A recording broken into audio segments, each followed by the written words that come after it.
Well, this week we have been talking about the importance of learning self-defense, especially for women. We talked about signing up for self-defense classes, and I think that's something you're going to do, right? Yes, I think I need to do it sooner than later, given my recent traumatic experiences. It's needed. Well, I had some training in high school and I took a couple classes in college. It was something that was like impressed upon me. And I've taken one or two since then. And since you've never had seen it, I had recommended a 2000 movie to teach you to sing S-I-N. Do you remember what you were recommended to watch? Miss Congeniality, Sandra Bullock. Well, it's not our movie of the week, but what did you think of Miss Congeniality? I really liked it. I really liked it. I mean, anything with Miss Sandra, I like. Just really brought me back to practical magic. But this was like a different role, I feel like. So it was kind of nice Mhm. seeing her in a completely different role. And I mean, I didn't really like some of the men involved, but I did like her. And as we talked about, I don't know anything about pageants, so it was interesting like learning about pageants, I guess, because I know nothing. You didn't like the dresses, right? I I think did that's not what you said. know. Yeah. No, like That's this. crazy. They're pageant dresses. They're just regular pageant dresses. They're like supposed to be like, well, now they're getting a little bit more artsy and creative as like fashion has gotten more artsy and creative. But you need to watch like a Miss Universe pageant or a Miss USA, and you should watch the Miss USA pageant so that way you can see and like root for. It doesn't always have to be your state because sometimes you're like, I don't really like that candidate. But Well, if the dresses are better, I will definitely have to look into that then. Because I liked like the actual pageant. I was just like this. It was the one specific like pin up red dress, like pin up quote unquote. I don't even know what it's referred to as, but like the I don't pageant, think the it red would be pageant a pinup. dress. Yeah, I don't think it's a pinup anything. Pinup means like very little dress. But that's okay. But it's just a pageant dress, and like that's half the fun of watching one of the pageants is like you're constantly like, I hate that dress. I like that dress. And Mhm. criticizing. My sister and I used to like be obsessed with watching them to like see what they were wearing. Oh my And God. constantly like, ah, that's terrible answer, or always like world peace. But I should point out that the perfect date, April 25th, is today from Miss Congeniality, and all you need is a light jacket. Which is true because it's, I think, like almost going to be 55, maybe 60 today. But if you were going to rate Miss Congeniality out of 10, what would it be? Hannah's rating scale. 9 out of 10. I really liked 9 this out of one. 10. I Oh, really wow. liked this Okay. one. That's a really good rating. Yeah. Make sure we mark that down. Okay. Wait, Well, can I let's, also say yeah, something? I started watching Grace and Frankie in my sickness, and it is so good. I just I'm needed so to glad tell you you like that. that. Oh my Yeah, God. I watched it all night while I was asleep, but I woke up and it was still on, and it's so funny. The plot is it great. is. It Frankie is. is, whoo, I love her. See, I have really good recommendations. I think they even do a self-defense class in that show too. So it's very good. It's a good show. And luckily for both of us, we do have a self-defense class coming up in June because my last self-defense class was not helpful at all. Let me tell you what happened. So I arrived at this class with a friend. This was a few years ago, and it was a friend that I worked with, and also like she came with her cousin. So like the three of us girls went to this, and upon our arrival, the instructor told us to pick a partner that we did not know. Like he was like, "You need to pick a partner you do not know." I think that was supposed to make sure that you're actually learning. Mhm. And of course, my friend picks her cousin to be her partner and she pretends that she doesn't know her. And I was like, which this is total BS. Like, That is. so I, the biggest dummy in the world, pick this like sweet older woman to be my partner. She's probably in her late 60s or early 70s, and she was like soft spoken and she seemed very nice. And we were each assigned, like each group was assigned a bad guy, which was someone who was like at the MMA gym, and so they were like either somebody who did MMA or they were instructor themselves. So we had like a lot of bad guys. And so we were each assigned that bad guy, and then we would learn this technique as a group, and then we would practice it on our the movements and the motions on our partner, and then like where you're not actually hitting your partner, and then you like go to the bad guy and then you like practice striking on the bad guy, and most of the guys are like wearing some padding and things like that, or they know how to like take a hit or whatever. But yeah, they have padding so that it's not as hurtful to them. And we learned things like we learned about pressure points. There's this like pressure point that runs along your sternum and like down. And if there's a movement called the zipper, and like you essentially like dig your knuckles in, your first two knuckles, and then you run it along the person's sternum. And it's with a force of like you're unzipping their skin. Like it's supposed to be really hard. And because it's a pressure point, it hurts really bad.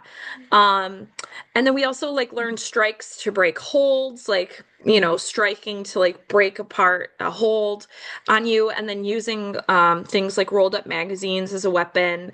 Um, so again, we would learn as a group. We would practice the moves with our partner, and then, but not really touch her.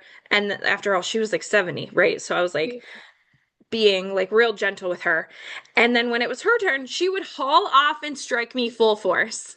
Like, and our What? yeah, she would like full force, zipper move, everything. Our bad guy had to keep like asking her to lighten up on me. He was like, you're supposed to not be making contact. And she just like was not listening. And I don't know what I did to this woman, but she like was taking it out on me. So by the end of our 2 hour session, this is a 2 hour session, I had red marks like all over my chest, all over my arms, all over like everything. And that's what I learned at the end of the 2 hour session. Some other guy came up and talked to her. She was a double black belt in karate. Two black belts What? in karate. So you'd What? think like, first of all, it takes a lot of discipline to get to black belt status and then to get to it twice. So you think that listening skills would have been important, Yeah, and not striking your very innocent partner and beating the heck out of them.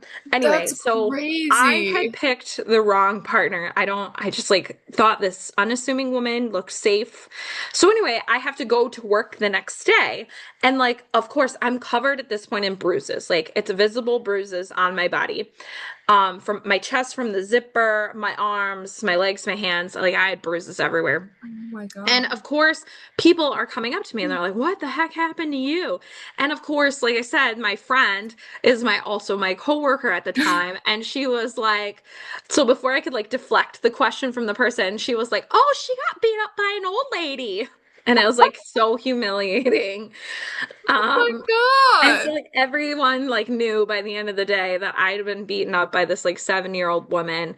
And I kept saying, but she was like a double black belt. Like, and Yeah. they were like, only you, like this would only happen to you. So, Oh my God. um, I wonder if she got them when like she was older or when she was younger. Like that would be crazy. no, she became a black belt like recently to that time period. Yeah. Wait, that's Like a double. crazy. That's what she did in her retirement. And so like, but like that, why did she beat me up? Like, yeah, there's no So reason. I did not look to have a lot of takeaways other than I cannot pick safe looking people. I don't trust anybody now, especially if they look safe. They're probably the worst person. Yeah. But luckily, I know everyone that will be in our upcoming class, so I do have no fear of being beaten up this next time. And hopefully, I'll learn something that will help me other than that. So, um, Yay, it self-defense. was so embarrassing, though. That's a story that will live on in infamy that I got beat up by an old lady at a self-defense class. Well, you're listening to Millennial Meets Gen Z 90's edition, the podcast where a nostalgic millennial, me, introduces a 90s obsessed Gen Z to the movies, music, and TV shows that defined our generation. So I'm Allison, I'm the millennial. I'm Hannah. I'm the Gen Z. And each week we watch a 90s movie, generally a 90s movie, and we Mhm. compare notes. So I bring the nostalgia, Hannah brings a fresh perspective, and together we figure out like what still holds up and what feels completely different today, and why some of these stories still hang on with us. So Yeah. whether you've lived through the 90s or you're discovering it for the first time, I hope you press play and rewind with us. And I hope too, I'm going to add in here that I hope that you do not end up with the shenanigans that Hannah keeps threatening to pull based on the 90s movies that she's been watching. So if you don't know what I'm talking about, tune into some of our past episodes where she's picking up some bad habits or some bad ideas from these 90s movies. So I'm maybe becoming we should have just devious. maybe we should have just left them in the archives, but we're teaching you things along the way. So, well, this week's movie really kicked butt, literally, as we introduce Hannah to Arnold Schwarzenegger with Kindergarten Cop. So, Hannah, what did you think of this one? I really liked this one. I watched this one twice. I found that watching them twice, like, it gives me just even more insight into the movie. But I have never seen, well, I might have seen Arnold in something. I'm just calling him by his first name because I am terrible at You're on pronunciation. a first name basis with Yeah, him? yeah, we're on a first name basis. But no, I don't know if I've ever like seen him that prominent, like in a movie. I don't even know if I've seen him, period. So it was really cool watching his acting style. Like it was really cool, especially because I've heard so much about this man, but I just like didn't even like piece together that he was an actor and a mayor, Governor. governor, and a He was governor. governor. Yeah. It's crazy. Well, Kindergarten Cop is from 1990, and in this action comedy, unusual circumstances find big, brawny cop John Kimble, who is played by Arnold Schwarzenegger, posing as a kindergarten teacher in order to apprehend a major drug lord, Cullen Chris, Richard Tyson, as well as his ruthless accomplice and mother, Eleanor, played by Carol Baker. While pretending to be a kid-friendly instructor, Kimble falls for a pretty fellow teacher, Joyce Palmieri, who's played by Penelope Ann Miller, as he battles both unruly children and some dangerous bad guys. It's currently up on Netflix, which is where we watched it. So pause this if you haven't watched it yet and go Go watch watch or it. rewatch if you haven't already. It's a really good rewatch. It holds up. Yeah, Uh, it's good. Before we dive into it, let's talk about where this movie comes from. The story was written by Murray Salem, who wrote this and its sequel. He was also an actor in things like Jesus of Nazareth, The Spy Who Loved Me, and Brave New World. But he adapted this movie on for the screen, along with writers Herschel Weingrod and Timothy Harris, who I really think some of this is where it comes from. We know them from, I think you actually said you might have looked this up. Do you know where we know them from? Well, I know we know Herschel from Space Jam. Do we know the other from Space Jam From too? Timothy Harris from, yeah, they wrote Space Jam together. I And knew something. then and then they also wrote Twins, which is another Arnold Schwarzenegger movie from 1988, so a couple years before. They also went on to write My Stepmother is an Alien, Brewster's Millions, and Trading Places, which are all big movies from around that time, the late Mhm. 80s. This movie is directed by Ivan Reitman, who directed Meatballs, Stripes, Ghostbusters, Twins as well, Dave, Junior, which is another Arnold Schwarzenegger movie, Father's Day, 6 Days, 7 Nights, My Super Ex-Girlfriend, and No Strings Attached. Honestly, he's got quite a good resume. So, any other thoughts, or are you ready to rewind on our movie? Well, I'm sure we'll get into this, but there's some people I recognize, and you're gonna have to tell me where I recognize them from if they're from one of our movies. But I did recognize some people, whether that, Okay. yeah. So that's cool. And I want to start by saying my favorite character is Phoebe. Okay. I love Phoebe. She was just Hungry. so cool. She was just so cool. And I was like, I love her. I love her. All So, yeah. right. Well, we open on a mall with some intense music and John Kimble. He's up a floor watching Mr. Crisp, a guy with a better looking ponytail than the guy in our last movie. I wanted to point that out. And No! and we understand that ponytail guy might be bad. I still think it's a bad ponytail, but it's better than the last movie. It's at least I did not brushed. like his hair. I It like didn't suit him at all. Like it didn't look like it fit for him, but also it was brushed. Like I appreciated that the ponytail was at least brushed. Um, now John Kimble is following him through the mall and he's talking to shop girls and making his way through stores until John makes his way to the lower level. Now, as we've already said, John Kimble is played by Arnold Schwarzenegger. Arnold was known for his roles in Hercules in New York, was one of the first movies he did. Conan the Barbarian, which a lot of people like that really kind of skyrocketed him into being an actor. The Terminator series, which is like huge for most people. Predator, which people always refer to him as the Predator, which is like that's not a good title anymore. Uh, Twins, as we mentioned, Total Recall, Dave, Last Action Hero, True Lies, Jingle All the Way, great Christmas movie, Batman and Robin, The Expendables, Fubar, and his big role, The Governor of California, which so far may have been his longest movie since he was in that role for 8 years. Now, Arnold is an Austrian American, a professional bodybuilder, and he had won Mr. Universe, the bodybuilding championship at the age of 20, and that kind of set him into acting. Oh my God, I did not know he was I barely even knew that, but I did not know he was Yeah. 20. That's crazy. He'd won it at the age of 20 when he won it, yeah. He's not 20 in this movie. He's Yeah. definitely much older than that. Okay. And he's definitely not 20 now. He's very old now. So back to our movie. I do also want to point out in this movie that Arnold in this first part of the movie just looks like he hasn't showered in days. Like he is like sweaty and glistening and dirty looking. I don't really understand what that was about. Like you're in Yeah. and you're sweaty. I think you're gonna stand out and not really like blend in with the clean looking people of Oh my God, that's fair. That's a good point. Yeah. then we see a nervous guy telling his girlfriend that she shouldn't be there. He hides his girlfriend out of sight and she says, like, or he says, I told him I was coming alone. And she tries to tell him, you need to ask for $1,000. And he says, that the guy's wife takes off with his kids and a couple of $1 million and we're not going to get 1,000 is kind of like why she's trying to push for the $1,000. The boyfriend hides her in a box and Mr. Crisp and his ponytail disappear to the back of the mall where they're on the back side of the stores in the mall. Just like me during a Black Friday mall sale in the 90s to avoid the lines. Not my Mhm. idea, but back to the movie. Mr. Period. appears to meet with the guy and he says, you have information about my family. And the kid wants to charge him $1,000 for the information, but then he starts to panic and is willing to take less. And Mr. Crisp says, just tell me what you have, Danny, and I'll take good care of you. If you don't have alarms going off after somebody says it to you, you deserve to be shot. So, Yeah, that was Mr. scary. Crisp is played by Richard Tyson, who's known for his roles in Two Moon Junction, Black Hawk Down, and 3 O'Clock High. He was also in There's Something About Mary, Me, Myself, and Irene, and a lot of other movies I've never heard of, so they didn't make my list.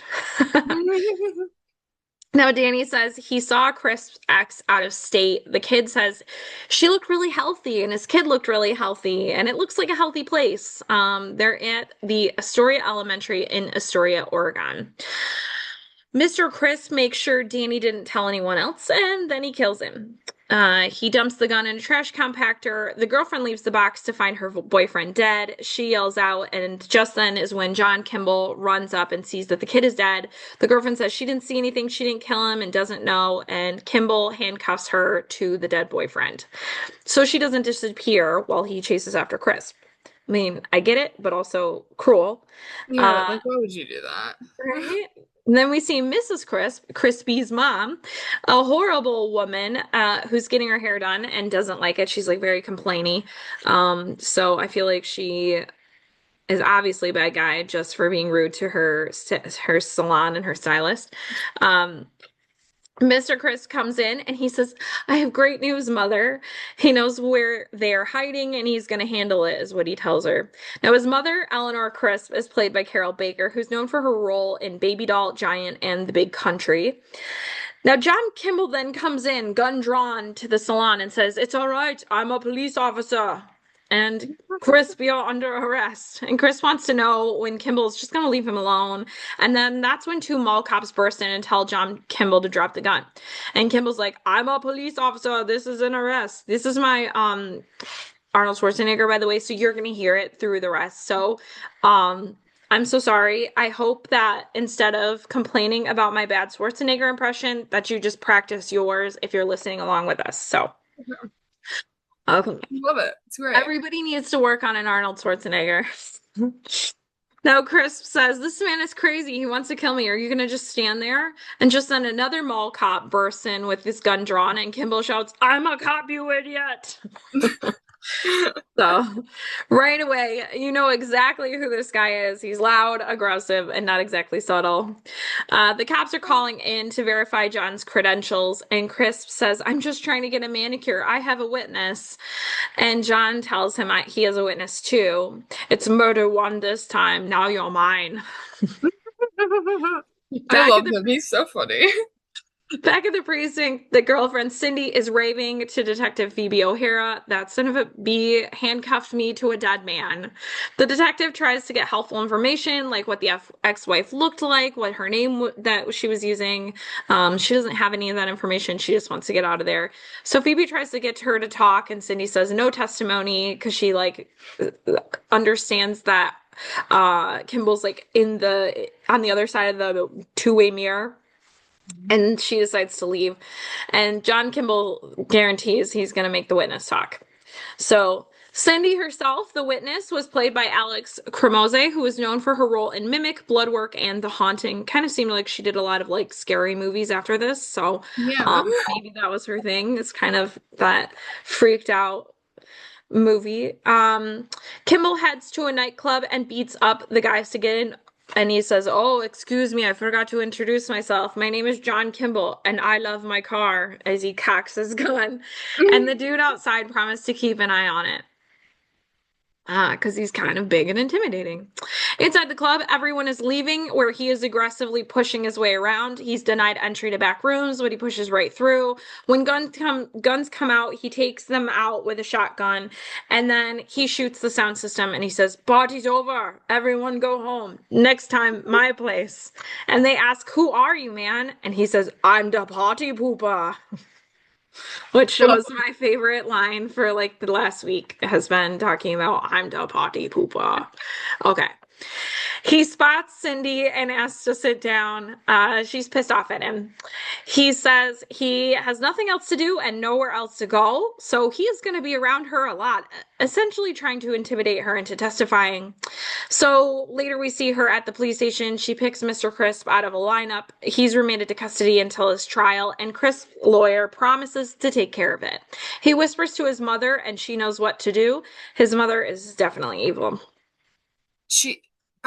Crisp is equally as evil, but she scared me because she was so conniving.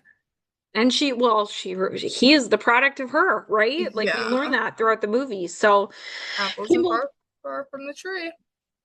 Kimble pulls Mr. Crisp into a room and asks for names of the drug suppliers and distributors. Kimble threatens to use his ex-wife as a witness, and Crisp threatens Kimble about the dump he lives in. I know where you live, and I know about your ex-wife. Outside with Phoebe, Kimble says, I've never seen anyone so little eat so much as she's eating more and more food. She asks him where he's from and his background. He's from Austria. He's been a cop for 12 years. His father was a cop. His brother was a cop. His mother was a cop's wife. I didn't know why that was relevant. He wouldn't be anything else, and essentially, he also has no hobbies. So that's all he is a cop. Yeah, which Sounds like a sad. very poor existence, yeah. Well, Phoebe O'Hara is played by Pamela Reed, who is known for her roles in Junior with Arnold again. She's also in The Right Stuff and Proof of Life. She was also in Bean, as in Mr. Bean, and later played Leslie Knope's mother, Marla, in Parks and Rec. So if you saw Parks and Rec, she plays Leslie's mom. Wait, that might be why I recognized her a bit. I love There Parks you and go. Rec. I've watched all of it. She's only in a handful of episodes, but yeah, she's the intimidating mother of Leslie Knope. I've seen that. My favorite character from Parks and Rec is April. Aubrey Plaza. I love her. I can see that. See, I feel like you are the April to my Leslie Knope. Like, I feel like I'm probably the Leslie Knope of that situation. So, They have a great relationship though, even though April's like terrifying. just then their captain comes up and tells them that they're booked on the first flight out to Portland in the morning, and he wants them to find Crisp's wife and offer her immunity in exchange for her testimony. Now, John Kimble tells his captain, like, he works alone, and the captain's like, not anymore. Uh, she's going to be going in undercover as a substitute kindergarten teacher because she was a teacher before she joined the force, and so they'll be fine. Well, Captain Salazar is played by Richard Port now, and we know him. I don't know if you recognize him. I did not recognize him. Okay. We know him from his role in Man of the House. He was like the bad guy, the main bad guy in Man of the House, and where he's like, I'm gonna kill the two yous.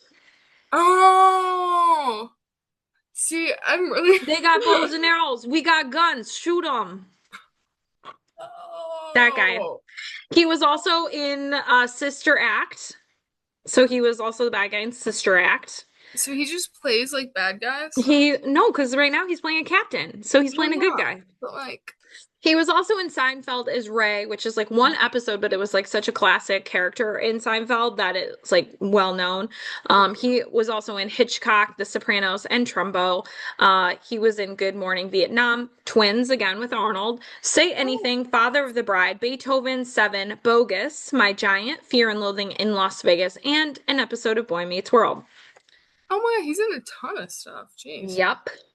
So on the plane, your favorite Phoebe O'Hara and Kimble go over the high school photos of Crisp's ex-wife and the info that they have, which is like super outdated, is what we've learned. They don't know what the kid looks like. They don't know what she looks like anymore. O'Hara wants to build the backstory of them being man and wife, and then she starts to feel sick and ends up running to the airplane bathroom to throw up. You know, Now, I resonate. See, that's part of why I liked her too. Feel you, girl. Feel you. we're not really sure. I see this is where you guys don't aren't the same. We're not really sure what made her sick. She lists off a laundry list of things that it could have been: the burrito, the sausages, the crab salad, the donuts. They're driving to Astoria and he has to keep pulling over so she can throw up. At this point, she becomes so weak and he has to like pick her up off the ground a couple of times. She keeps saying she'll be fine, but she was in really rough shape. She said she quit teaching before she got too sick of kids, and she was like too worried that she wouldn't want to have any of her own. And Kimble confesses that he has a son that lives with his mother, the kid's mother, not his mother, and the stepfather.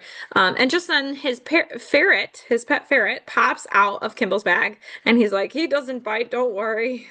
That was one And of my she's like favorite freaked parts because it out. was so random. Like he just had a ferret. What? Or, yeah, I'm wondering how he got that through security. But again, this is 1990, so security was like pretty relaxed back then on the airplane. They get to the hotel, and O'Hara is dead to the world the next day. Kimble is dressed and ready to go for his first day as the teacher. He has to, since she's super sick. She can't perform her undercover work. So he says, how do I look? And she says, take off the gun. And then he tells her to get some rest. He's been working undercover for a long time. They're 6-year-olds. How much trouble can they be? And she says, on second thought, take the gun. John Kimble gets to town and then to Astoria Elementary. I'm going to be able to say this. Astoria Elementary. There we go. And is sitting with all the other kids who were sent to the principal's office. A teacher walks over to explain to a kid why he was sent there, and she smiles at Kimble. Kimble meets Mrs. Schlowski, the principal, later, who then says she was expecting a Miss O'Hara. Mm-hmm. She complains about having to replace a kindergarten teacher with 25 years of experience with an undercover cop. She threatens that she's watching him and will sound the alarm if she feels her children are in any kind of danger. She says, I assume that you have some teaching experience. And yeah. So Miss Yeah. Schlowski is played by Linda Hunt, this is where you might know her. She is the voice of the grandmother Willow in Pocahontas. which is very sweet. I like that lady.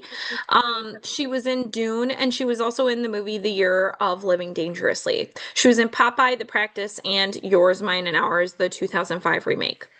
She's in Dune? Oh my God. Yes. Kimble lies and says they wouldn't have sent him otherwise if he didn't have teaching experience. That They done walk. irked me. I was like, bro. And his They- outfit, he looked so professional, like a little bit overly professional, I feel, for that. Like he looked very scary. Like if I were a kindergartner, I'd be like, ah, Well, ah. I mean, that's kind of the whole point. Yeah. So they walk down to the kindergarten class that is full and they're running amok and causing issues. She flashes the lights and gets them to sit down. She says their teacher had to go on an important trip for a few days. The kids ask where and if she died, and then introduces Mr. Kimball. He is huge compared to them. So that was the same that you were just talking about of them going, oh my goodness. Like, They yeah, say, and like the angles of it too. When I like shut. well, Mm-mm. because compared, I mean, he's huge. He's just, I mean, any kid, he is Yeah. ginormous. Yeah, he's a big guy. That, yeah. So, yeah. So, um, they say good morning, and Miss Schlossky leaves, warning, "I'll be watching you" to John. He says, "Hi, how are you? I'm very happy to be here." And he says he is not, my Arnold's getting worse, so I'm going to try to avoid it unless it's a classic line. But he says he is just going to get to know them with some questions. He asks who was born in Astoria. They don't know. He's like, who was born other places? They don't really know. Then a little girl, Emma, raises her hand and says, I need to go to the bathroom. And he gives her permission to go. Now, Emma is played by Sarah Rose Carr, who's known for Beethoven 1 and 2, Father of the Bride, and she stopped acting 5 years later in 1995. She was so She was so adorable. cute, yeah. Then Joseph stands up and says, boys have a penis, girls have a vagina. And the I kids. have it written Now, Joseph is played by Miko Hughes. He's known for his role in Pet Cemetery, Mercury Rising, and Apollo 13 down. with Tom Hanks and Bill Pullman. Oh my Mhm. God. What Paxton? connection? Paxton. Yeah. Emma still needs help with her overalls, and John runs to get someone to help her. He interrupts a fellow teacher, Joyce, as she's teaching her class, and then she goes to help Emma. Joyce says, kindergarten is like the ocean. You don't want to turn your back on it. He Yeah. says everything's under control, and then he looks in the windows and realizes that it is not. The Now, fact that Joyce, that happened within like a 2 minute period too. it's kindergartners. First graders, anything through like sixth grade is going to be like that, I feel. Unless you are terrifying to them. But Joyce is played by Penelope Ann Miller, and she is known for her role in Carlito's Way, The Artist, and The Freshman. Now, in the classroom, the kids are running amok. They're just all over the place. Kimble freaks out and starts yelling, which causes all the kids to cry. He runs outside to his car, gets his ferret, and then brings it back inside to show the kids. He says, this is your new class mascot. And a kid says, what happened to your dog? He told them it's not a dog, it's a ferret, and then Kimble tells the kids that he never bites. And then they Later, the pet him, like all like cutely. Later, the bell rings, and Kimble is left with a messy classroom looking exhausted, and Dominic stays behind. And Dominic says, Miss Hagley is a lot better than you, which is the teacher that he replaced. And he says, my mom's a teacher in the school, and she's better than you, too. On Monday nights, my mom tutors, and Quinn takes care of me, and she's a lot better than you, too. And Frankie, my swimming teacher, and Gus, my t-ball coach, they're a lot better than you, too. And Kimble says, I appreciate your honesty. Do you happen to know someone that is not better than me? And Dominic says, I don't know that many people, which is like burn, burn on top of burn on top of burn. He needs Oh ointment my for God, that burn. that was great.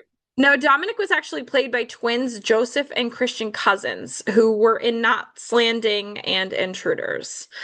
Oh, Um, so it was two kids played Dominic. Kimble passes out back at the motel, and O'Hara says how to go, and he says, "Go away, they're horrible."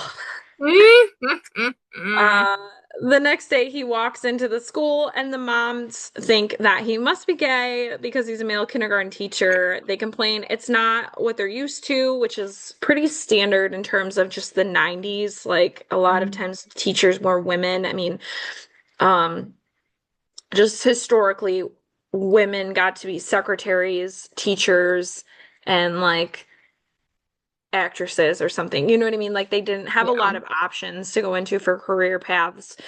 And so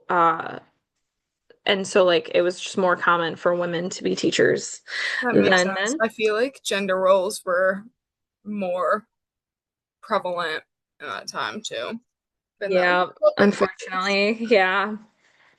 So then they are embarrassed that when they see him that he's handsome and they're not wearing any makeup. Now I need to point out the moms. So the single mom is played by Heidi Swedberg, who is known in her role in the 90's as George Costanza's fiance Susan in Seinfeld, who ends up like spoiler licking toxic envelopes right before their wedding and dies. She was also in Hot Shots, Dragonfly, and Galaxy Quest, but I think she's most recognizable for her Seinfeld role. The other one of the moms is Betty Lou Henson, who was in the movie The Falcon and the Snowman. She didn't do a whole lot of other things. Um, but our third mom is also a 90's icon. She was known as Laverne Todd in Empty Nest. So when we saw that Golden Girls episode, there was the empty nest like character, the doctor. He had his own spin-off and we talked about it. She Mhm. was in that spin-off. So this was a spin-off show from the Golden Girls. She was also in Biloxi Blues, Mississippi Burning, and The Vanishing. And then she was also on Reba for a few episodes as well. So she was a 90's icon from that empty nest show though. A little connection. Okay. A little connection. Inside, we meet another mom, Jillian, Sylvester's mom, who's played by Kathy Moriarty. She's known for her role in Raging Bull, Soap Dish, and The Bounty Hunter, and But I'm a Cheerleader.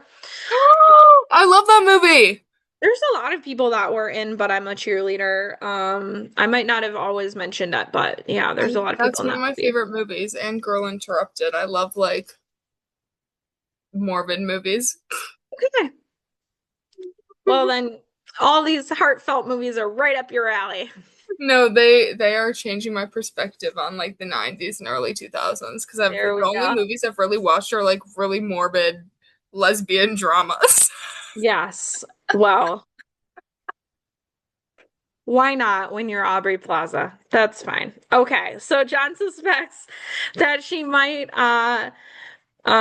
be the ex-wife, and she starts to talk about how Sylvester, her son, has been acting really strange and her ex-husband isn't around anymore. She complains that Sylvester is obsessed with playing with dolls, and Kimball's like, let me stop you right there. He uses the dolls to look up girls' skirts. He caught him doing that, which she's relieved. I mean, this is a sign of the times. Like, it's worse to be feminine or potentially gay than it is to be like a gross boy looking up little girl skirts. Yeah, right? Like I That's a thought that was sign weird of the too. 1990's, like of the early 90's. I think that's something that didn't age well for me. So I like saw it and I was like, ugh, Yeah, when I saw why that didn't too, they I was a address little bit that? like, And they didn't even say like that's not acceptable, like he could have been like, you can't do that anymore or anything like that. yeah, So because that teaches like bad habits too, and like you don't want your well, boy being creepy, I'd rather him play with dolls. Like that's a better solution. right? Like So, I don't care if because you're there's nothing gay, like slay. that. Yeah, no, Yeah. like even if you're not gay. Kimble asks about the father, and she explains that he lives in California and he's dating another guy. A kid runs in and says, "Are you married, Mr. Kimble?" And then runs out to tell his mom that he's not. All the moms pining over him was so funny. Later, the kids are doing the Pledge of Allegiance, and Kimble catches a kid eating all the lunches and yells to him to stop it. They play a wonderful game of called Who is My Daddy and What Does He Do? And the kids start guessing what his dad does, which is not the point. And he's like, no, no, no, no, no, no, no. And the kids ask him, what's the matter? And he's like, I have a headache. And the kids are like, it might be a tumor. To which he responds, it's not a tumor, which is a classic line. Um, I want to mention a few other kids that are in this class as well. So the one who ate all the lunches was Sylvester, played by Ben Diskin, who was saying things like erased, and he did a whole bunch of voiceover work. Like you can scroll through like 100 things that he did voiceover wise. It just keeps going. The cute little redheaded kid Larry is played by Adam Wiley. He's known for his role in Picket Fences, The Swan Princess, All Dogs Go to Heaven 2, and Under Wraps. But more importantly, he is known in his role for his role as Brad in Gilmore Girls. So he's like the kid that's afraid of Paris and like leaves school and comes back to school a few times. Mostly probably because he's being bullied by Paris, but Oh. cute, cute character, good actor. It was cool to see him. Harvey, who is short and cute, is played by Ross Malinger, who's known for his role in Sleepless in Seattle, Sudden Death, and Nick Fresno, licensed teacher. He also did voiceover work for Recess. He was in The Simple Life and was the voice of Tom Sawyer in the animated series. One of the other little girls here, she played Rosa. I think she's the one that speaks, I think she's the one that speaks Spanish when they're doing this game. Oh, when he's asking. But I'm not sure about that because I couldn't tell which one she was. But who is now known for her role in The W Again, Unborn, and Cloverfield. So Kimble then says, "You tell me, who is your daddy and what does he do?" And the kids then say that, like one of the kids says, "My dad doesn't live with us anymore. He drives taxi in New York, but my mom hopes that he's gonna die real soon." One of the kids says her dad only watches TV all day long. And honestly, he finds out like way too much information about these children because that's what Yeah, that's what these kids do. And then of course that little kid is like, "My dad's a gynecologist and looks at vaginas all day long." I loved that. I thought Um, that was so. This was like my favorite part. One of my favorite parts of the entire movie was him like low-key harassing and bombarding these children because they were so funny. Their reactions had me deceased. It was so funny. oh. Yeah, they were so cute and it's kids say the darnest things kind of spiel. Yeah. So the fire alarm gets pulled and the kindergartners run screaming out of the building as John Kimble is carrying two of them because he's just like this massive dude. They're not in line and they're late coming out. And at the end of the day, he tries to catch Miss Sullivan to find out if that kid is the kid that he's looking for. Now, O'Hara isn't really paying attention to John Kimble talking about the potential for this kid to be the kid. She's just hungry. So they walk to a restaurant and then they see Dominic and Joyce. O'Hara says that she is his sister and introduces herself as Ursula. They end up all eating together as a group, and O'Hara orders like everything on the menu, which I love yeah, it. I was just like, man, I want to go and just order all these things. Like, who's paying for this? He was such Kim a good wing woman. Kimmel talks about he wanted to make a difference and therefore he taught kindergarten. That's kind of what brought him to teaching kindergarten, which is a lie. Kimball says that he thinks that Joyce is the connection to finding the kid. He doesn't think that she is the ex-wife. He just thinks like, oh, she's a teacher. She's gonna know people. Mhm. Um, so O'Hara tells Kimball he needs to go into the classroom showing no fear the next day. So the next day, Kimball says they are now in police school. All these kids have now enrolled you in police school and lectures them that he's turning their mush into muscles. There is no bathroom, he yells at them. He says deputy trainees have to learn to freeze when they hear the whistle. He tells them to get a toy on a whistle and then come back to the carpet. And then another couple whistles blow, and you have to return your toy and go back to the carpet. The whistle is working. Now, Emma then tells him she doesn't want to be a policeman. She wants to be a princess. And he yells at Oh, her to take her toy back. And she reluctantly, after the second time, she's like, I don't want to be a policeman. I want to be a princess. And she's like very reluctant the second time. And then he yells at her again. And she's like, all right. Like she doesn't cry. She just like gives up essentially, it which was is so cute. sweet. He has the kids now starting to run drills. They're doing calisthenics. They're starting to listen. He Mhm. has them practice lining up during a fire drill and practice grabbing the ferret, which was very cute that they included Yeah, that. Like, get the ferret out of the building, save them. it was so They also sweet. practice their marching, and the principal overall is impressed. So Yeah. outside, they're marching, reading, writing, arithmetic. Too much homework makes me sick. When it's time to pass the test, kindergarten is the best. We see them singing Old MacDonald. We see them taking their milk and listening to a story and then taking a nap. Now, Kimble reads a book that he used to read to his son. Very sweet moment, and the kids all fall asleep. Before they fall asleep, they ask questions about his son, and Dominic says, like, "Do you not want to see him? He must have been bad." And he's like, "No, that's not the case," and then kind of shuts down the conversation. Now, John Kimble thinks he sees Crisp outside in the rain going to fire a gun at him, and he realizes he was just having a nightmare and he had fallen asleep with the kids all sleeping. Joyce wakes him up and invites him over for dinner later. Now, later, Kimble goes back to the hotel to find a strange car, and O'Hara is indisposed with her chef fiance, which is fitting considering how much she eats that she's dating a chef. I thought that was so funny. I low-key liked him. I liked him. He was funny.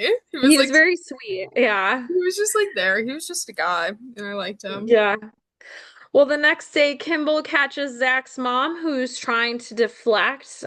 She says her husband is working on his issues and the bruises were an accident. That's when he realizes, okay, this is not why she's avoiding me. It's because, not because she's in hiding, but because her husband uh, beats them. And she makes excuses for her husband, and Kimble says if it happens again, he's pressing charges. Now, this mom is played by Jane Brooke. She's known for her role in Star Trek Discovery, Boston Legal, Chicago Hope. She was also in WIOU, Don't Tell Mom the Babysitter's Dead, Sirens, The District, Private Practice, and Brothers and Sisters. She's a So lot. later, the witness, Cindy, buys drugs that we assume is probably laced with something because we see that the dealer was paid off by Chris' mom. So, uh, dun dun dun, we'll Yeah. see what happens there. They rule out Zach as the mom based on, that interaction. And Kimball heads over to Joyce's for dinner with wine and flowers, thanks to O'Hara. She's that wing woman that you mentioned. She's so great. Oh, I No, love her. she's renting a house from a friend, and so he's talking to her about that. And then Dominic shows Kimball that he has a secret hiding spot. He has lasers to protect himself from the bad people. He shows Kimball the tower that he wants to put his laser on to protect him even further from the bad people. Kimball tries to get the truth out of Joyce, and then later, and she fesses up about their situation and that, he tried to her ex-husband tried to kidnap Dominic in the past. She asks Kimball This to. is what I knew. This is like when everything clicked. I was like, ugh. Oh, okay. The next day, the kids are getting ready for their pageant for 4th of July. And he has them take a break and walk around while he talks to Phoebe. She says Joyce has no money. And he says he knows it's her anyway. And Phoebe just says it's just because you like her that you want to get closer to her. Now, Zach shows up late, covered in bruises, to class, and John storms out and talks to the mom, and then he goes after the dad. She's like making excuses, and then Kimball and the dad get into a fight. You hit the kid, I'll hit you. Um, Fair. he tells him he's pressing charges, and the principal pulls him into her office. Now, Kimball apologizes and says it was a mistake to do this in front of the children. Now, she says she checked him out and he has no teaching experience. He said she thought things were like all the things that he was doing was wrong, but it all seemed to work. And she says, I have no idea what kind of police officer you are, but you are a very good teacher, which I thought was very sweet. It was And then so cute. she asks, what did it feel like to hit that SOB? And he says it felt great. And she says, yeah. Tomorrow morning, bright and early. And he leaves her office, and then she pretends to like punch the guy. She's like, I love practicing her punch. The captain later identifies that the witness is dead. He says that they have to tell Kimball and O'Hara that they're letting Crisp go, and to tell the wife that if she wants protection, she needs to tell him where the money is. They got to get this ball rolling. yeah. Now, Kimble and Joyce win a three-legged race at the fair, and the kindergartners do well with their like little pageant skit. And the principal invites Kimble to the stage as a wonderful asset and hopes that he'll stay on as a teacher because everyone loves him. And it's just like a warm, like he fits in and everything is wonderful. And then we see Crisp arrive in town and go to a toy store. His mother goes to the pharmacy. Cullen Crisp tries to take he tries to like talk to a guy out of buying this race car display and like tries to offer him like so much more money, but he ends up leaving empty-handed. The guy's like determined to get it for his kid for his birthday.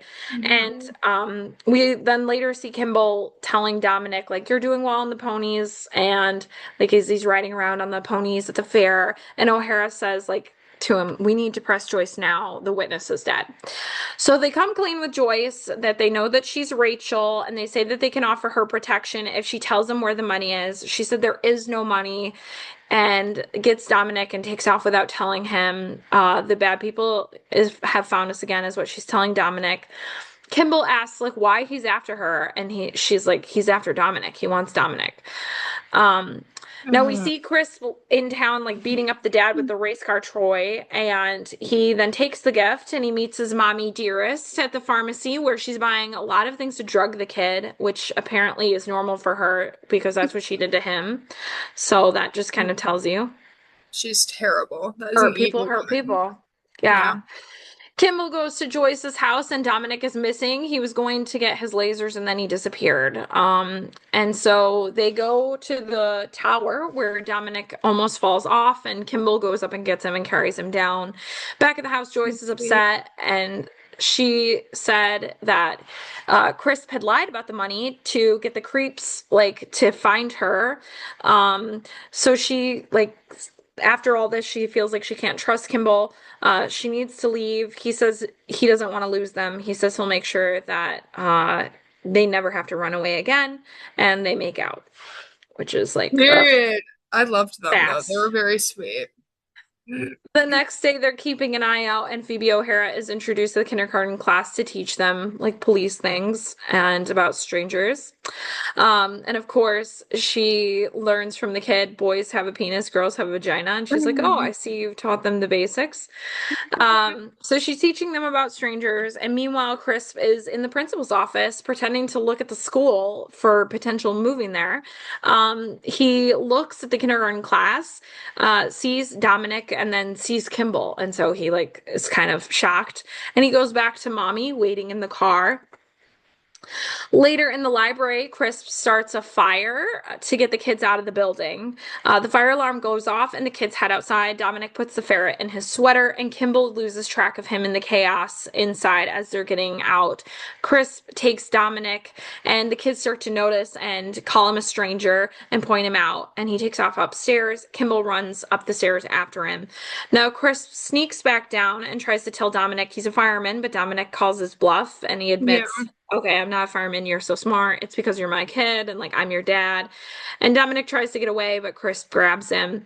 Now Kimball's trying to find them. He's like going around trying to find him. O'Hara tries to get inside. She's outside, but the fire department won't let her in. So she pulls out her gun and goes to the side door. And Chris' mom sees her with the gun and like hits her with her car, grabbing her gun. That was terrifying. I I know. hated that part.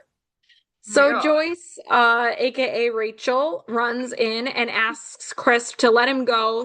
He's like upset with her, hits her across the face, which makes Dominic obviously run away. He catches Dominic and holds him hostage, makes Kimble give up the gun. Kimble tries to get him to go away and goes to shoot Kimble as the ferret bites Chris. This ferret that doesn't bite anyone has finally bitten someone. Kimble Period. gets Love shot in that the ferret. knee, and he shoots Chris multiple times. The mom shoots Kimble in the shoulder, and then she goes to shoot Kimble again, and O'Hara hits her with a baseball bat. She's like, "You're not so tough without your car, are ya?" Such a good save. Now, Mr. Kimble later gets wheeled out by medical professionals, and one of the kids says, "Mr. Kimble, are you all right?" It was And so it's like good. such a weird read. I don't know what kind of weird voice the kid was doing, but it was so weird. Um, and then later, Kimble is being fed Jello when O'Hara comes in the hospital and says, "Tough guys don't eat Jello." He got his leg up in a sling and he calls her partner, which is really sweet because he was like, "I don't have a partner. I only work alone." And now they're partners. So That's so cute. her The whole movie is fiance cute. comes in and knocks everything over, even like messing up with his leg in the sling. And they invite Kimball to the wedding, and she asks, "Where do we send the wedding invitation?" Later, we see him coming into the school with his cane and his leg wrapped. The kindergarten class is working quietly, and Miss Schlosky gives him a whistle, which he whistles, and everyone's excited that he's back, and they're all cheering. And then Joyce hears this and runs out to see him. They kiss, and he swings her around despite being with his leg wrapped and in a cane. He like twirls her around, carrying this woman and turning, which is the hardest thing to do when you've hurt your knee, and all the kids cheer. So I thought that was really bizarre, but that is Yeah. the end. So what did I miss? First off, I was kind of sad about like the plot of him not seeing his son like not being continued. You know what I mean? Yeah. Like I was like, why did you just mention that? Like that would have been sweet if he had like gotten to visit him at some point. I think that would have been a Well, really good addition to the movie. he said that she had married a really good guy, so Yeah. that he had a good stepdad, and he hadn't seen his son in 10 years. Yeah, So I don't know. I think that would have been a sweet addition. I agree with you, but I think like he kind of considered it, oh, it's a lost cause now, which is sad for that guy, but it's Yeah, okay. it is sad. I also recognized Lowell. I don't know what I recognize him from, but Lowell? I think he was one of the kids. Okay. Yeah, Hmm. he was like a blonde kid. Okay. Yeah, I recognized him. And then I also recognized the woman at the like towards like the beginning slash middle of the movie where the principal was like walking with this woman. I'm pretty sure I recognized her from Stranger Things. Oh, So okay. yeah, I What don't do you know for think that sure if it she was was Stranger in Things. Stranger Things? Huh? I said, what do you think that she was in Stranger Things? I'm pretty sure she was like one of the moms. I think she might have been like not Dustin's mom. I think she might have been one of the moms, though. I don't fully remember. But I recognized her and I was like Stranger Things maybe. But yeah, so she's Maybe in she just something. has one of those faces because she was not in Stranger Things. She She stopped wasn't. acting in 1993. Why did I recognize her? She has a very like Molly recognizable Cleater. face. I think you're probably just like mixing her up with somebody else. I wonder if she looks like one of the moms in Stranger Things. I know it's funny, but yeah, I recognized Yeah. her for whatever reason. Huh. As I Yeah, said, love. Oh, sorry, she's like continue. in nothing that you would have seen. Really? She's in a Why movie didn't I called The recognize her? All-Nighter, which was her first movie. She was in one episode of something called Freddy's Nightmares. She was in one episode of Martin and Hayes. She was in Look Well. Oh no, she was just a casting director. She was in one episode of Seinfeld, and then she was in a movie called Fearless, where she played a waitress. Yeah, no, I have no idea why I recognize her then, but Mm-mm. I have no idea. Her name is Molly Cleater, so Molly Cleaver, okay. no clue. That's so strange. Yeah, I have it written down. Like, have we seen the woman with the principal before? No, no idea Nope. then. Yeah. Funny. She's just even credited, like her credit on this is just assistant to Schlowski. Oh my God. Yeah, I don't know why. Like when I saw her, I was like, oh my God, wait, I think she's from Stranger Things. I wonder. Hmm. Nope. I think she looks like Dustin's mom, I think. So that's funny. Okay. As I said, love Phoebe, great wing woman. I thought Joyce was so pretty too. Obsessed with her. She was so pretty. So, I so pretty. thought Phoebe was prettier in my opinion. I Well, yeah. Yeah, I I was just I don't agree. know. I do agree with that because Phoebe's just a baddie in every way, so obviously I'm gonna think she's prettier, but I thought Joyce was really pretty too. The casting was went crazy. And Arnold. He was pretty too. He was pretty He too. was except for in the beginning when he's like sweaty and gross.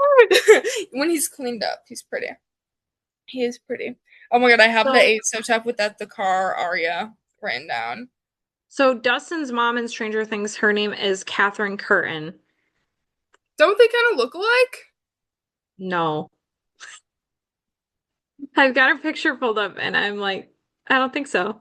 I think yes, they are white women with middle length hair, and that might be the. Let me see if she was even acting in 1990.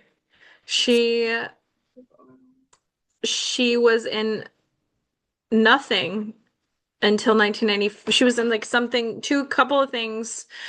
Oh, she was in Guiding Light. Hold on, what did she do? Doesn't even say if she was an actress really, because it doesn't give her a full credit. Yeah, it says actress, so I don't know. Doesn't even say anything other than 1997. She was in Guiding Light. Um, and then she was in something in 1988, and then she wasn't in anything until 1995. So Literally, no idea then. No, that's really strange. I have no idea either. I don't, I think that the thing is too, is that the assistant Shishlovsky, she doesn't have a picture. Yeah, that's what, yeah, when I So pulled up, no, I I can't couldn't. look at her again, but I did just watch this movie again last night. And so, like, in prep for talking about it today, and don't see a, I don't see them looking alike, but maybe that's just me. Yeah, no, no idea then. That's so funny.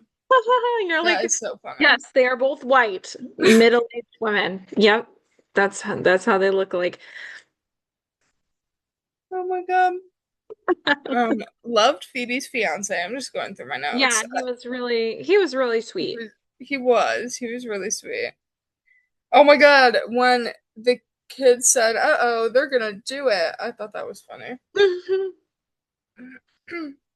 I forget who did Phoebe kissed. Oh my God, yeah, yeah, yeah. When He kissed Arnold yeah, yeah, yeah. When her a and couple John, times. when Yep. John was in the hospital, I thought that was so weird. Kissing was more of a thing. Yeah, yeah, that makes sense. That was just weird. Yeah, I feel this is like the second or third time I've ever been like, why are these people kissing? Kissing was a thing. It was not always it was just a form of expression. It wasn't like a, you're my partner and we only save that for people who are partners kind of thing. It wasn't like it's not like they macked out. They just like gave each other a quick kiss, like out of appreciation. It was just more of a thing. I don't know how to explain it. What rating did you give this movie? Giving this one an 8.5. Okay. 8.5. 8.5 out of 10. Okay, See, so I Miss feel like I like them Congeniality was all. higher. I feel like I like them all. Aaron Brockovich, though. Well, That what was else did you think of Arnold Schwarzenegger? he's intimidating. He's scary. I mean, I'm not gonna lie, I don't even know if I knew what the man looked like before this. Like I never really like thought too much of this man. Like I like knew he was like a big presence, but I never was like I wonder what he looks like or anything. So I've probably seen him before, but he's a lot better looking than I thought he was. Like he's a good looking guy and I like his acting style and I liked his accent. So I thought it was funny. I thought it was Did a you funny see it? movie. Like, did you notice his like in the fair day, like how he had that white collared striped shirt? It was like green. Anyway, Wait, it's was such this a with the blue classic. jeans? It was like, yeah, with jeans, but he had like this like striped shirt with a white collar. It was anyway, it was such a classic like 90's shirt that I mean, I had those in elementary school and like yeah, it's just it was such a classic. I can even like feel just looking at it, I can feel the rubber buttons. Like they weren't even plastic buttons, they were like rubber buttons and it's like I can definitely it was such a he looked weird on him, to be honest with you. It did not look like something he would typically wear, but Oh. who knows. There, So I did write down why is he wearing a green jacket with blue jeans because I thought it didn't like look good on him. So I wonder if that's what you're referring to. I think you think you were talking about his like blazer jacket with Oh blue, yeah, yeah, yeah, yeah, yeah. I think which so. is really, first of all, why wouldn't you wear, I wear blazers with blue jeans all the time. Maybe this is a growing up in the 90's thing, but like blazers and blue jeans were like a 80's thing, that kind of crept Really? into the 90's. Like, yeah. Um, Oh. You don't wear blazers and blue jeans? Do you wear blazers? Maybe that's the issue. No, not really. I'm not a Okay, Blazers see, I'm girl. a blazer girl, so I'm like rocking blazers all the time, and I'm definitely wearing them with blue jeans. I'm not gonna like wear a full suit for just anything. Like, That's fair. That's fair. but yeah, me and blazers and blue jeans. So I'm for that. That's a look I will wear. I don't normally talk about Arnold Schwarzenegger's clothes and say things like that, but now I'm actually questioning my life choices. No, I think So it's just because I'm not used to that style. And I'm not gonna yeah, I lie, it know, was but more so the green with the blue. why is my style? Oh, but that's blue jeans. Blue jeans go with every color. They're blue jeans.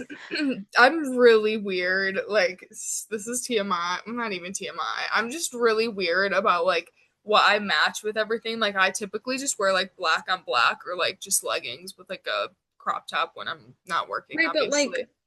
back then, leggings were something that were worn by children. Oh. Uh, they weren't like an outfit for like there was like jazzercisey leggings back in the 80s, 70s and 80s. The 90s, no women were going out in leggings. Maybe sweatpants if you were like not putting effort into your look. That's Because fair. sweatpants were huge in the 90s. And then late 90s, early 2000s, we hit like joggers, like the striped Adidas things and the Nike gear and like Mhm. sports kind of gear started coming in like early 2000s, late 90s, I think.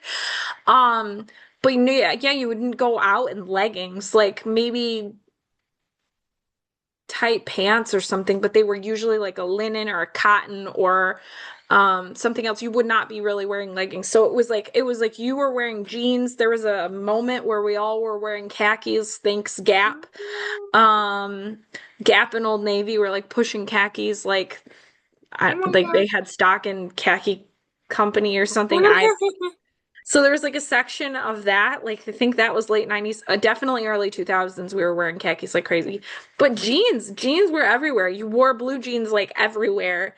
Jeans are like a fashion choice. Jeans were like being pushed like crazy because previously jeans had been like something they were workwear because they had a thicker material and then so jeans started becoming thinner in the 90s, especially the 2000s. Then they started making them out of like stretchy jean material and things like that, where they started incorporating all these stretchy fabrics into the cotton jean blend. But yeah, jeans were huge. I mean, especially in the 80s, we had like our acid wash jeans and Oh like I my have god. pictures of like little me wearing like these really weird looked like bleach splashed jeans. It's like who dressed me in that? Oh my god.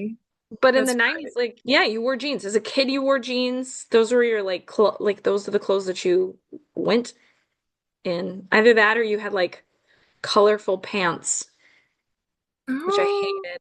So oh jeans were no. like the thing to do. Oh my gosh, that's funny. Okay, okay. You weren't in Interesting. leggings though. Like leggings were I wore leggings to kindergarten. Like I would wear Yeah. a short dress with leggings. And that was like, which is so weird because it's like when that came back as an adult, I was like, what am I doing? I'm wearing all the clothes I wore to kindergarten. Yeah. Um, Yeah. and then it was weird going to the store and being like, I used to have that dress when I was in kindergarten. Like what? I That's this is funny. back for adults. But yeah, that's not what you would wear. I don't know. We're gonna have to go through some 90s clothes, I think, We because should. you're gonna be like, where are all the leggings? And I'm gonna be like, there are none.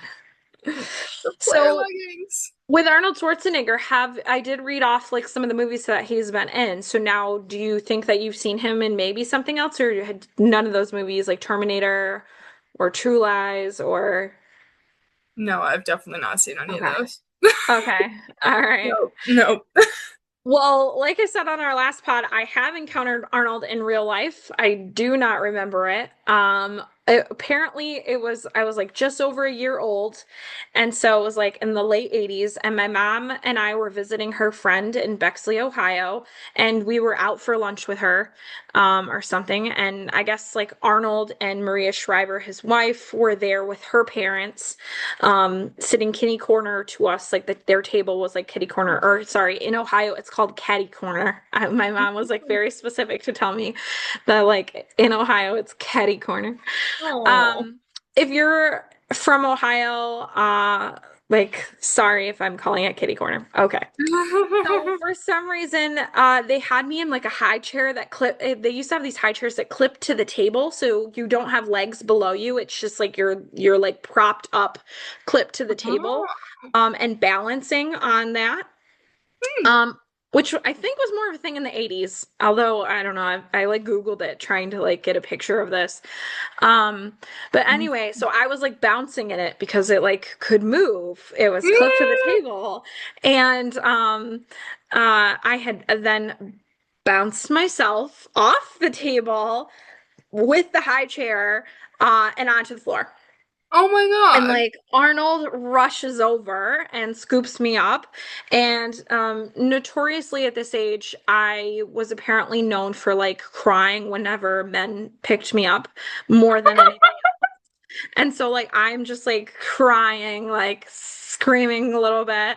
And he like kind of I think was then like startled and like was holding me out to my mom. Uh who, along with her friend, they're just sitting there. Like, I have fallen onto the floor.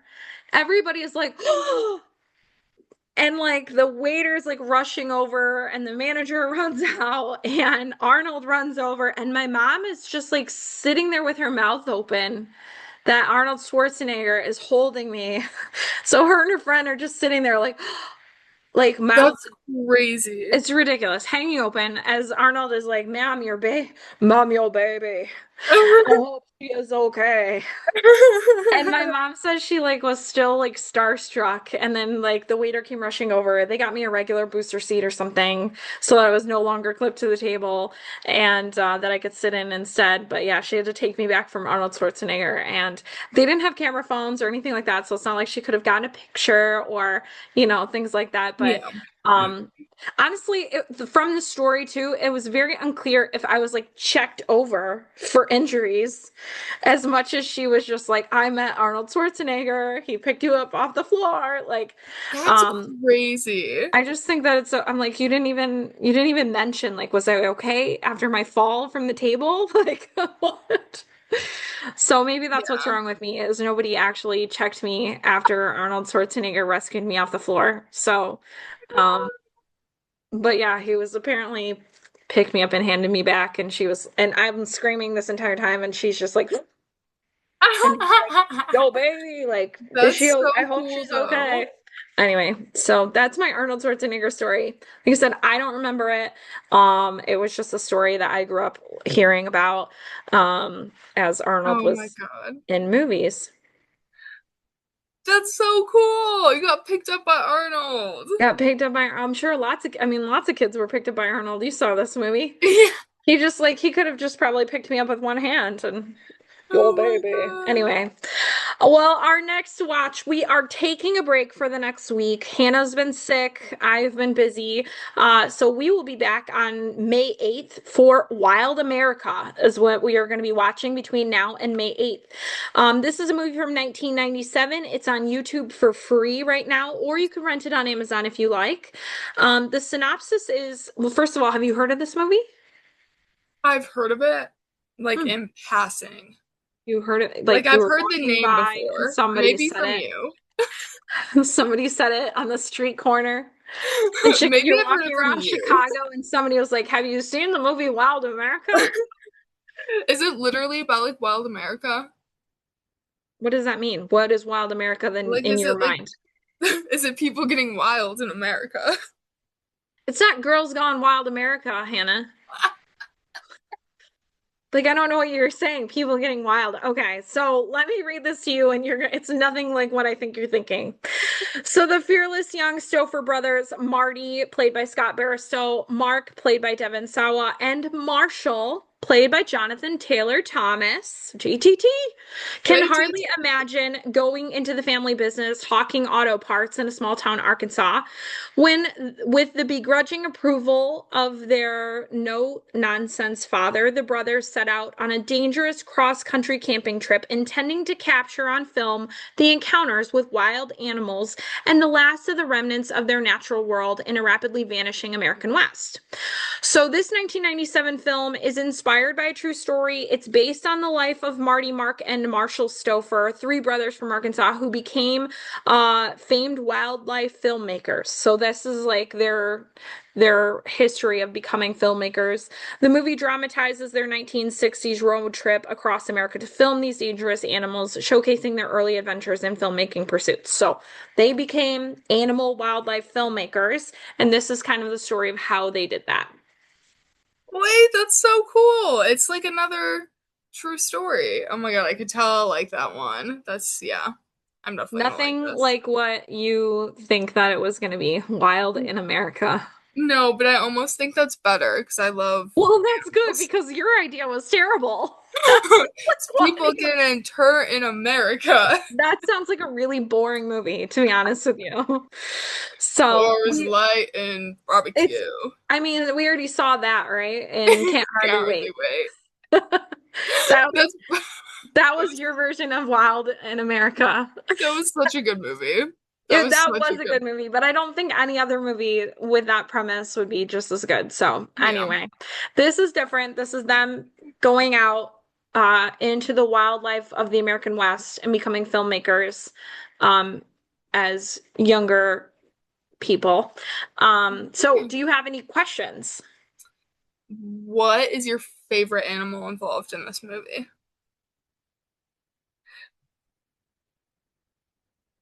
Um, the moose.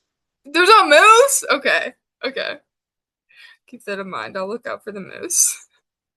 I think you don't really need to look out for the moose. The moose is a prominent part of the movie. Okay. So, well, that's it for this episode of Millennial Meets Gen Z 90's edition. Thanks for listening and rewinding the 90's with us.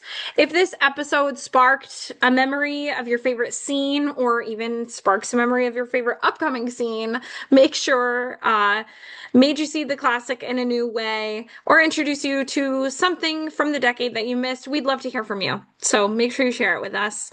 Follow or subscribe wherever you get your podcasts so that you do not miss our next episode. And please find us on Instagram and Facebook for behind the scenes moments, photos, extra clips from the show. And we will see you in 2 weeks. So May 8th. Until next time, it's not a toomah. And be kind and rewind. Thanks for listening or watching, everybody.